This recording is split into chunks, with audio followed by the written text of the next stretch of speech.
सर्वमङ्गलमाङ्गल्ये शिवे सर्वार्थसाधिके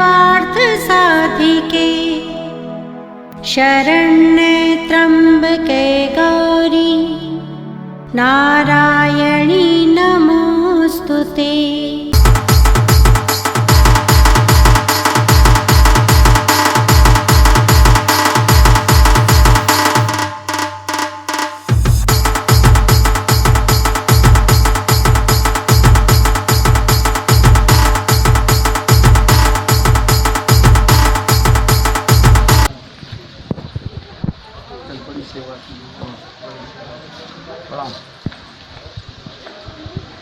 नमः शिवाय संगराय नमस्काराय नमः शिवाय शिवराय श्री श्याम सदा शिवाय नमः।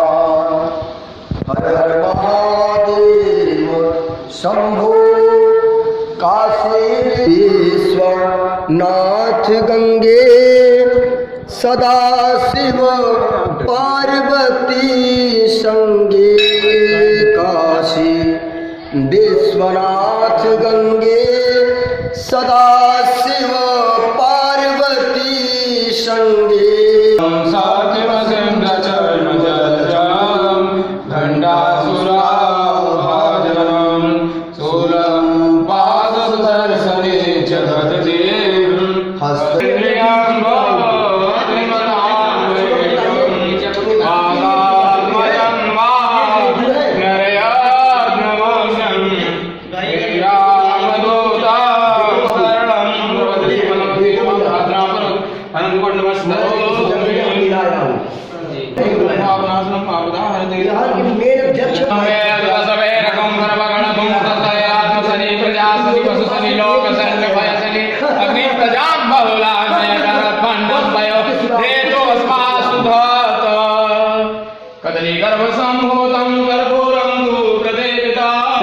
दुर्गा देवी नमः। प्रणागदीनार्थ परित्राण परायण समस्यार्थ देवी नारायणी नमस्तुते। आइए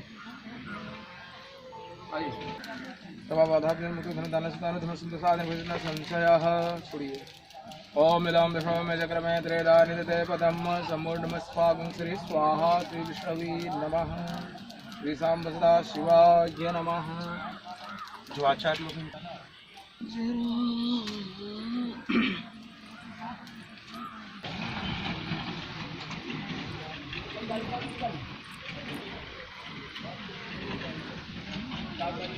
नमः। गुरुपद चरण कमलेभ्यो नमः।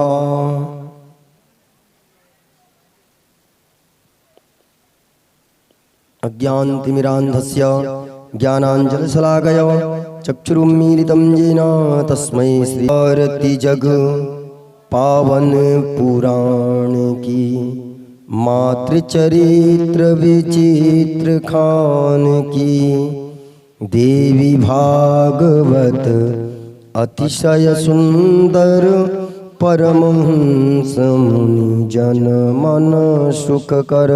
बटुक भैरव को मेरा प्रणाम। लेकिन बटुक भैरव को प्रणाम करने से पहले माँ विंध्याचली को मेरा प्रणाम, काली खोह वाली माँ कालिका को मेरा प्रणाम, अष्टभुजी मैया को मेरा प्रणाम, अष्टभुजी मंदिर के प्रांगण में उपस्थित समस्त देवी देवताओं भैरव बाबा को मेरा प्रणाम, कालिका खोह में उपस्थित समस्त देवी देवताओं को मेरा प्रणाम, भैरव बाबा को मेरा प्रणाम, माँ विंध्यवासिनी के चारों तरफ उपस्थित समस्त देवी देवताओं को मेरा प्रणाम, और अब बटुक भैरव को मेरा प्रणाम, विंध्य पर्वत को मेरा प्रणाम। इसके साथ ही साथ इस कथा पंडाल में दृश्य और अदृश्य रूप में उपस्थित समस्त देवी देवताओं को मेरा प्रणाम।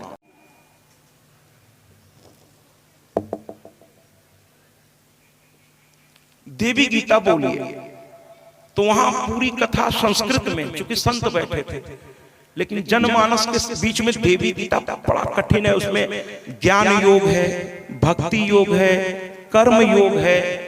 ठीक है भैया, तो उस पर थोड़ी बहुत तो प्रकाश में डालूंगा आपके सामने, वो कथा भी आने दीजिए। आइए ना आज की कथा की शुरुआत हम करें। जैसा कि कल देखा सत्यवादी हरिश्चंद्र चले गए महाराज, स्वर्ग चले गए। इसके बाद की कथा क्या है, आइए देखते हैं। सबसे पहले गंगा, आज माँ गंगा का कितना पवित्र नाम, क्योंकि आज शिव आएंगे तो माँ गंगा को सबसे पहले आवाहन करते हैं। माँ गंगा का, माँ गंगा का प्रादुर्भाव पृथ्वी पर कैसे हुआ वो बाद में देखेंगे। पहले वो द्रव रूप में आई कैसे, बहुत ध्यान से सुनिएगा भैया।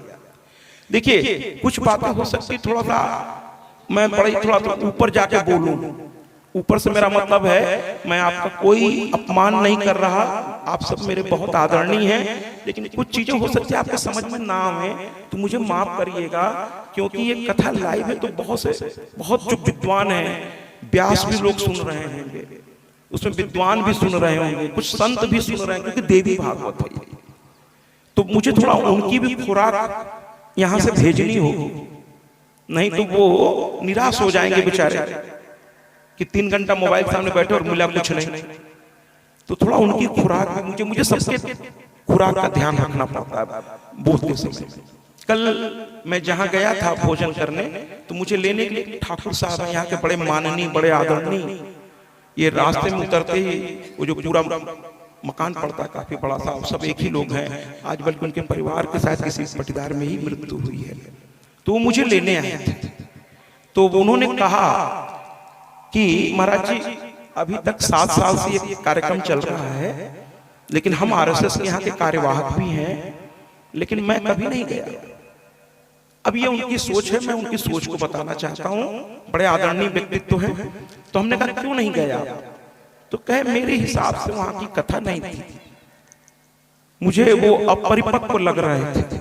तो हमने कहा फिर, तो कहे जब आपकी कथा लाउड स्पीकर से हमने सुनना प्रारंभ किया, और एक दिन ये मेरी बहू जिसके मैं गया था, बड़ा सुंदर घर, बड़ा व्यवस्थित घर है भैया, आप बैठी हुई हैं, उनकी बिटिया भी बैठी हुई है, बड़ा सुंदर घर है आपका, बहुत व्यवस्थित है, बड़ा साफ सुथरा है। तो कहने लगी ये बहू मेरी गई, और उसने कहा कि लड़कन को बाबा बाबा कहते हैं, तो शायद बहू बाबूजी ही कहती होंगी। तो उन्होंने कहा कि चल के सुनिए कथा, अब की बार की कथा थोड़ी अलग हट गई। तो वो आए 2-3 दिन पहले, फिर आने लगे, तो फिर अपने और मित्रों को भी लाने लगे, और कल पूरा बेचारे 11 बजे तक मेरे साथ रहे, बल्कि वहां का हनुमान मंदिर का दर्शन कराया, रामलीला ग्राउंड का दर्शन कराया, बड़े खुश थे वो, बड़े प्रसन्न थे। तो संभवतः वो आ गए होंगे या आ रहे होंगे, वो रोज अब कथा सुनने आते हैं। तो कहने लगे महाराज जी बहुत अच्छा लगा, बहुत अच्छा लग रहा है, तो बड़ा अच्छा लगा कल उस परिवार के साथ। और कल बड़ी एक अजीब सी घटना घटी, आपका ये प्यार है कि मेरे लिए 3-3 जगह आप खाना बना के लोग रखे, अब मैं कहाँ जाऊं। तो एक जगह दिनेश जी को मैंने कहा आप जाओ, तो दिनेश जी कहे वो हमसे पूछेंगे आप कहाँ हैं, हम कहे भैया मैंने जिसको सबसे पहले जबान दी, बाकी लोग बिना मुझसे पूछे खाना बना दिए, तो मैं क्या करूं। तो जिसको मैंने जबान दी मुझे उसके पास जाने दीजिए, जिसने मुझसे बात की है, बाकी लोग अपनी मर्जी से इधर उधर से पता करके बना ली। मैं हाथ जोड़ के 1-2 बातें कहना चाहूंगा आपसे। एक तो कृपया यहाँ साड़ी मत चढ़ाइए, ऐसे माँ का ये पंडाल है तो लोग साड़ी चढ़ाना शुरू कर दे रहे हैं मेरे घर में, क्योंकि आप मुझे सोच के दे रहे हैं कि मैया को चढ़ाएंगे, व्यास जी ले जाएंगे, लेकिन मेरे घर में कोई स्त्री है, मेरी पत्नी थी वो संसार छोड़ के जा चुकी है, इस प्रसाद को मैं करूंगा क्या। तो कृपया साड़ी इत्यादि चढ़ानी हो तो गुरुदेव के श्री चरणों में चढ़ा दिया गया, पंडित अनिल कुमार दुबे जी के पास, वो उसका सही उपयोग कर डालेंगे। मैं क्या करूंगा भैया, मुझे इस सब की जरूरत नहीं है ना, बस आप मुझे प्रणाम करिए, माँ को प्रणाम कीजिए, बहुत है मेरे, बहुत है।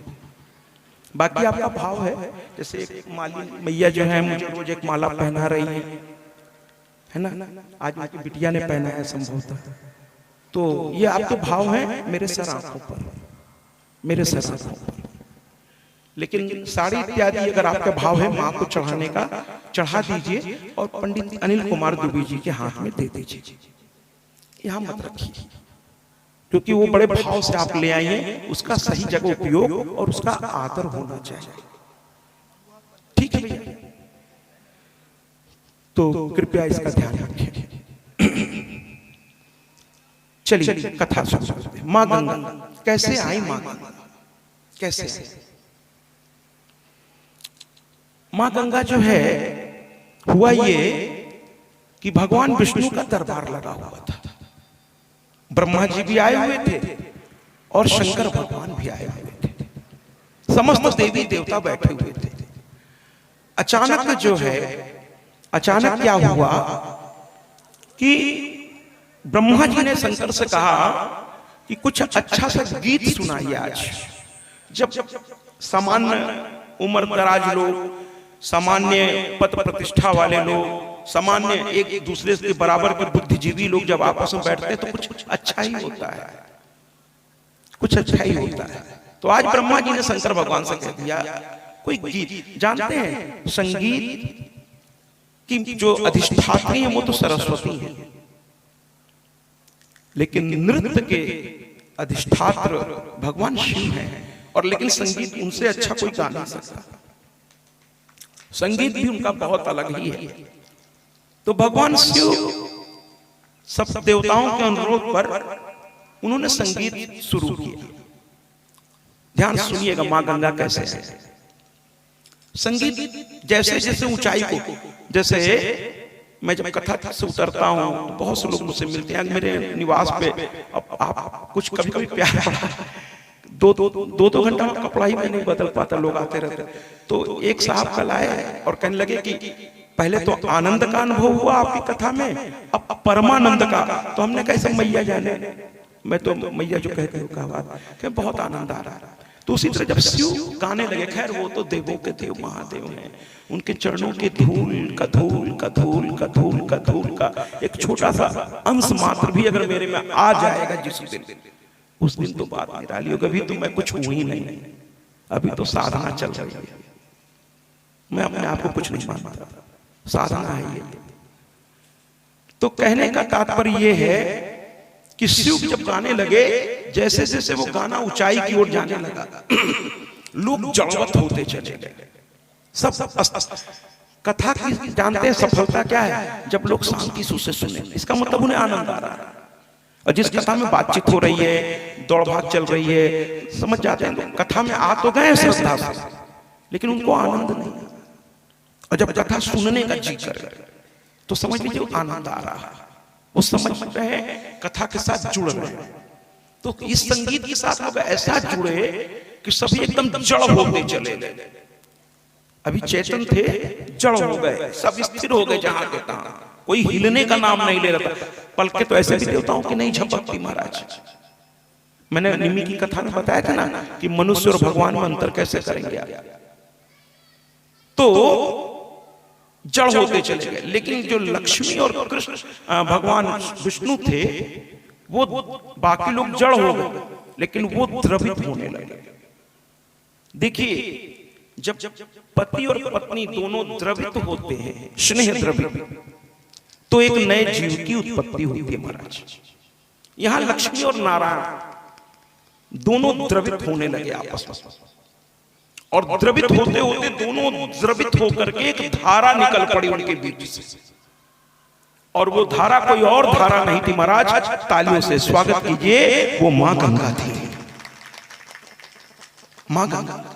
देवताओं का तो पसीना भी महाराज कुछ न कुछ बहुत शुद्ध चीज बन के निकलता है। ये रुद्राक्ष क्या है? भगवान शिव की आंख से निकला हुआ आंसू की बूंदें हैं। रुद्र अक्ष, रुद्राक्ष यानी उनकी आंख से निकला हुआ वो जल रुद्राक्ष बन गया महाराज। रुद्राक्ष किसी भगवान के पसीने से कुछ बन जाता है महाराज। भगवान की तो हर चीज बड़ी पवित्र है। कल मैंने वहां के पुजारी जी से कहा, वो भी मुझे बहुत प्यार करने लगे हैं।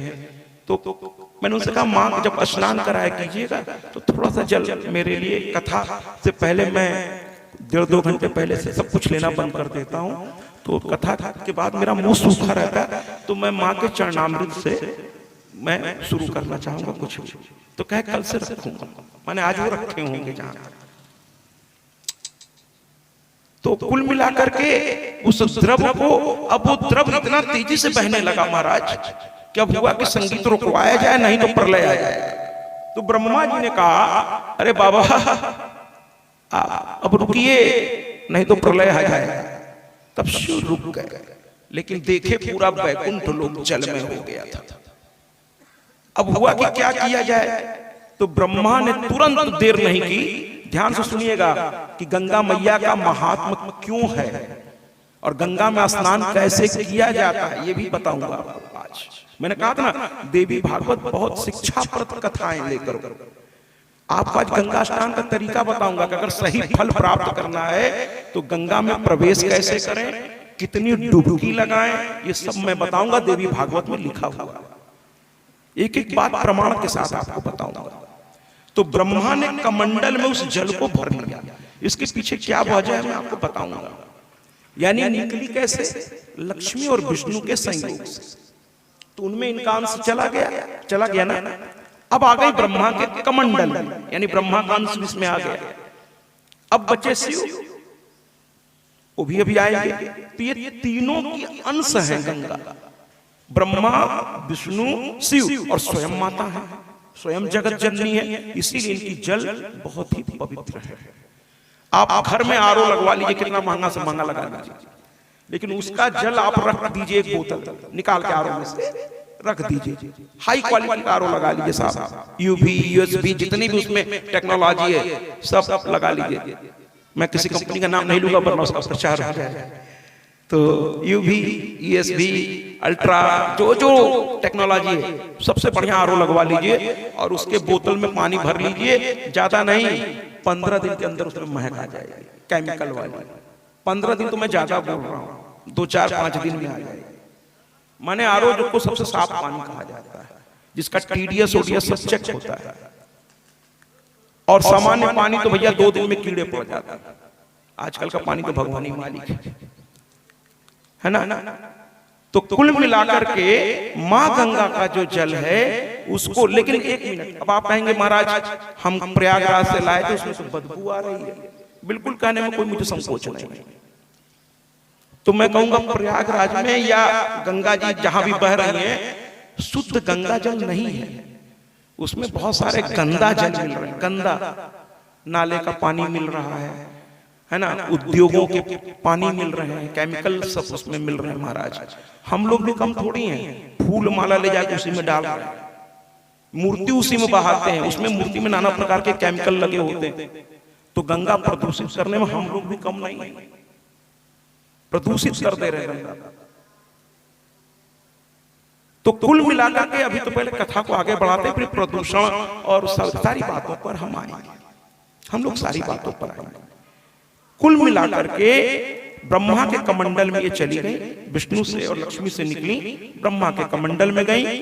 और जब भागीरथ ने इनको आवाज दी कि हे मां गंगे, मेरे पुरखों को तारने के लिए मेरे साथ चलो। उन्होंने बहुत तपस्या की, उनके पहले के पूर्वज भी बहुत तपस्या की है।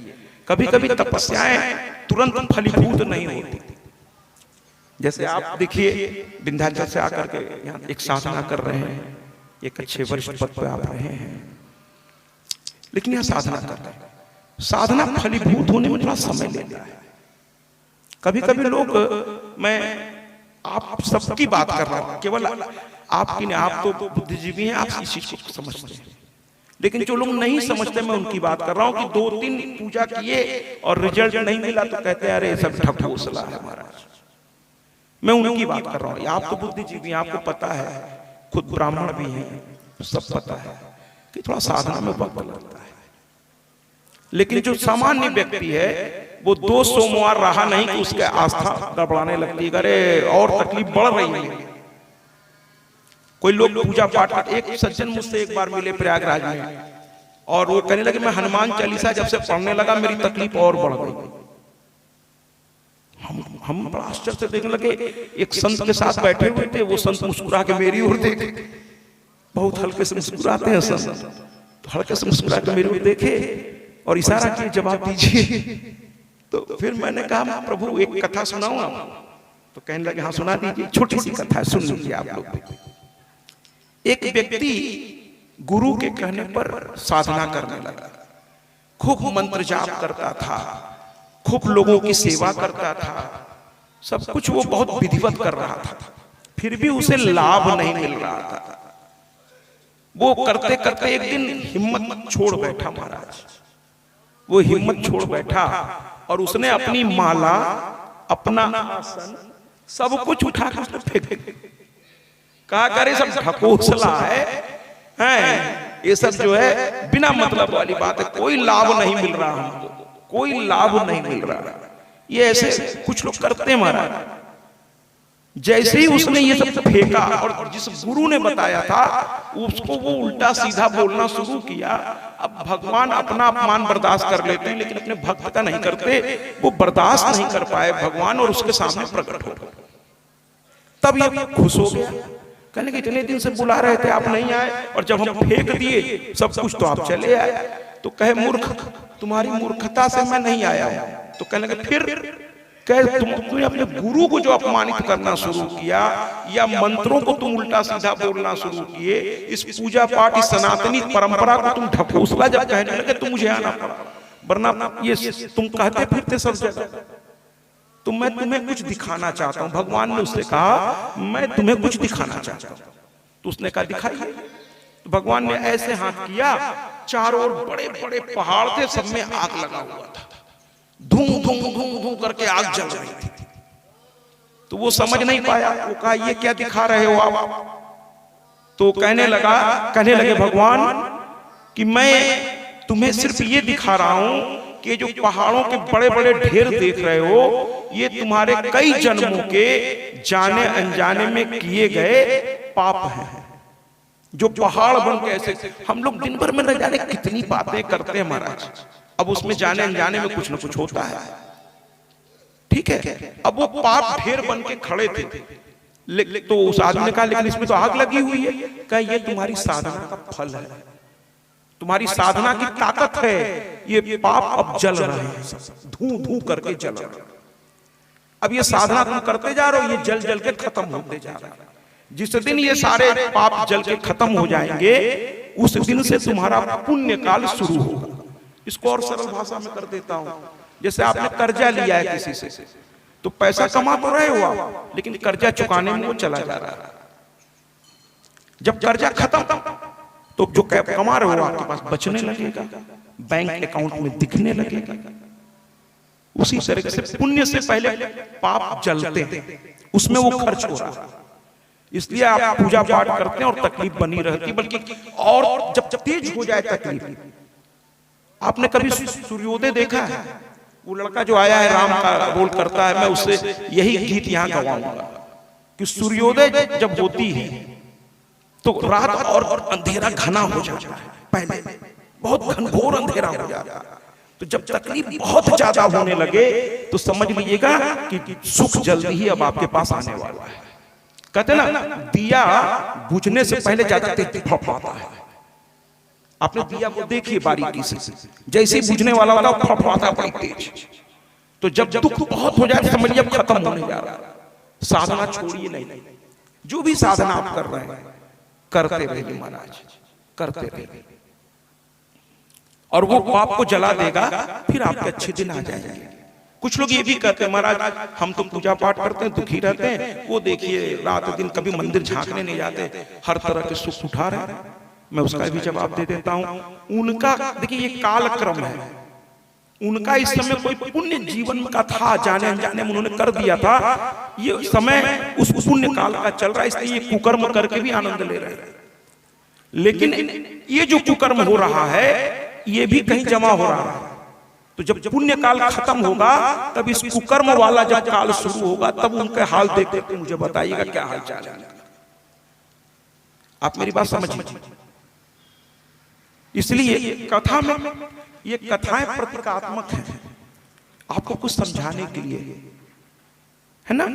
तो इसको समझिए, आप लोग हिम्मत मत हारिएगा, करते जाइए पूजा पाठ। हमारे उनको देखिए ना, जो भागीरथ जी को जो गंगा लाए, उनके पूर्वज तपस्या करते करते मर गए, फिर दूसरा वही मर गया, तब भागीरथ आए, और वो भी अब तपस्या करते करते लगभग थक चुके थे, तब ब्रह्मा जी प्रकट हुए।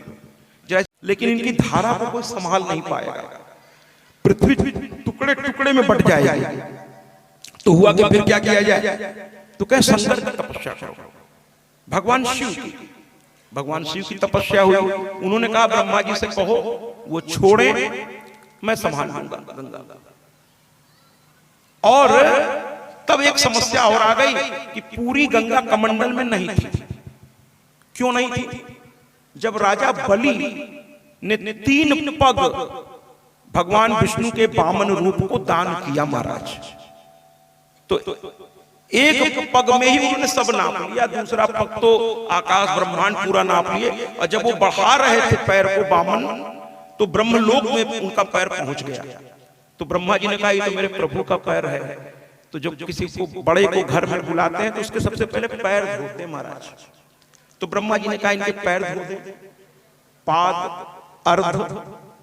तो ब्रह्मा जी ने कमंडल से गंगा जी निकाला और धोया। और जैसे ही धोया, गंगा जी ने कहा अरे मेरा जन्म इसी पैरों से हुआ है और मेरे पिता का घर है। बस तुरंत भगवान विष्णु के नाखून में प्रवेश कर, अंगूठे के नाखून में। ब्रह्मा जी को समझ में आया, कहे अरे ये तो वापस उसमें जा रही है। रोक लिया तो कुछ तो बचा उनके कमंडल में, लेकिन अधिकतर भगवान विष्णु के नाखून में गंगा जी पुनः समा गए। इसलिए विष्णु की भी उपासना करनी पड़ी भागीरथ को, तीनों देव की उपासना की। तब विष्णु भगवान ने अपने नाखून से गंगा को छोड़ा, ब्रह्मा ने कमंडल से छोड़ा और गंगा हड़ाती हुई पृथ्वी की ओर आने लगी। ऊपर से स्वर्गलोक से होती हुई निकली। स्वर्गलोक में इंद्र ने उनको प्रणाम किया, कहा माता सब चली जाओगी पृथ्वी पर, कुछ हमारे स्वर्गलोक में भी तो रहो। मैया ने स्वीकार कर लिया। स्वर्गलोक में भी वो अपना एक हिस्सा छोड़ दी। फिर आगे बढ़ी तो शिव खड़े थे महाराज, जटाएं खोल करके और यूं त्रिशूल लगा करके। अब कुछ लोगों का व्यक्तित्व तो ऐसा होता है महाराज कि बस आदमी को लगता है उसे देखता रहे। भगवान शिव बड़े सुंदर है। कर्पूर गौरम करुणावतारम संसार सारम भुजगेंद्रहारम सदा वसंतम हृदयारविंदे भवम भवानी सहितम नमामि, भवम भवानी सहितम नमामि। तो ऐसे सुंदर स्वरूप। तो मां गंगा आई और अचानक उन पर नजर पड़ी। और शायद मां गंगा मन में यही सोच ली होंगी कि तेरे चेहरे से नजर नहीं हटती, नजारे हम क्या देखें, नजारे हम क्या देखें। मां गंगा एक टक उनको देखने लगी महाराज, एक टक देखने लगी। भगवान शिव मुस्कुरा दिए। मां ने कहा मुझे अपने चरणों में जगह दे दो। तो भगवान ने कहा ना ना, जो मुझे भक्ति करता है, सुन लीजिए, तालियों से स्वागत भी करिएगा। भगवान शिव ने कहा कि जो मेरी भक्ति करता है, जो मुझ पर मोहित हो जाता है, उसे मैं अपने चरणों में नहीं अपने सर पर स्थान देता हूं। और उन्होंने कहा तुम मेरे सर पर आ जाओ। गंगा सर पे आ गई और उन्होंने जटा बांध ली। गंगा उसी जटा के अंदर घूमने लगी। तो भागीरथ को एक शंख मिला था, उस शंख की आवाज से गंगा उनके साथ चलती थी। भागीरथ ने कहा ये क्या हुआ?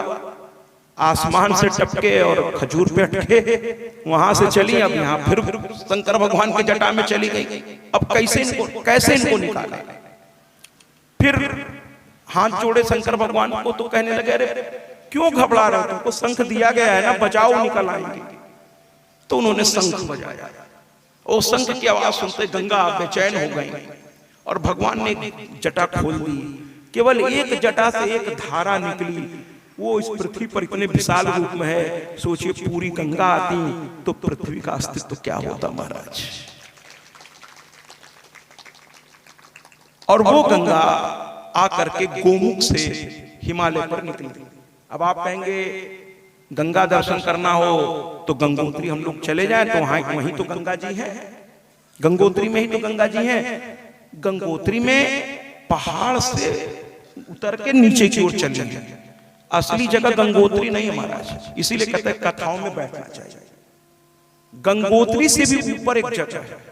जब आप गंगोत्री पहुंचिए तो वहां रुकने के बाद होटल या धर्मशाला में किसी गाइड को पकड़ लीजिए, वहां के लोकल गाइड को, और कहिए हमको गोमुख ले चलो। तो कहेगा सुबह 6 बजे तैयार रहना, एकदम 6 बजे भोर में, और वहां चूंकि इतने क्या कहते हैं बर्फ होता तो भाप निकलता है महाराज, वो बादल जैसा बना रहता, दिखाई नहीं देता।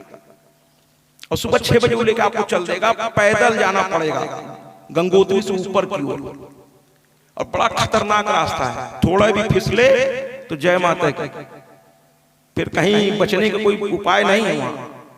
और वो लाठी ले लेके बचाते हुए चलते हैं सब, और कम से कम 4 से 5 घंटे लगते हैं महाराज, जबकि दूरी कोई ज्यादा नहीं है, लेकिन पहाड़ी इलाकों में दूरी है ना, आप अगर गाड़ी से भी ट्रेवल करें तो वो ऐसे ऐसे घूमती हुई सड़कें होती है महाराज, ऐसे ऐसे, तो थोड़ी दूरी भी वहां बहुत टाइम लेती है।